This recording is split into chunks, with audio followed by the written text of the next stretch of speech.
Baahubali create చేసిన sensation అంతా ఇంత కాదు, యావత్ దేశాన్ని తన వైపు తిప్పుకునేలా చేసింది. అలాంటి సినిమా కోసం భారతదేశ ప్రజలు 1000 కళ్లతో ఎదురు చూశారంటే అర్థం ఉంది.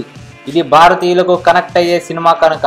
కానీ సినిమాతో ఏ మాత్రం సంబంధం లేని మరో దేశ ప్రజలు ఈ సినిమా కోసం 1000 కళ్లతో ఎదురు చూస్తున్నారు. ఈ చిత్రాన్ని తమ దేశంలో కూడా విడుదల చేయాలంటూ సోషల్ మీడియా వేదికగా వారు కోరుతున్నారు. మరోవైపు ఈ సినిమాను రిలీజ్ చేయడానికి బాహుబలి నిర్మాతలు కూడా ఉత్సుకతతో ఉన్నారని సమాచారం. ఇంతకీ ఆ దేశం ఏంటో తెలుసా? పాకిస్తాన్. కాకపోతే భారతీయ సినిమాల రిలీజ్ పై పాక్ సెన్సార్ బోర్డు కట్టుదిట్టంగా వ్యవహరిస్తుంది. హిందుత్వాన్ని ప్రమోట్ చేసే సినిమాలకు అక్కడి సెన్సార్ బోర్డు దాదాపు గ్రీన్ సిగ్నల్ ఇవ్వదు. ఈ కారణంగానే సల్మాన్ ఖాన్ నటించిన బజరంగి భాయిజాన్ సినిమాపై పాకిస్తాన్ బ్యాన్ విధించింది.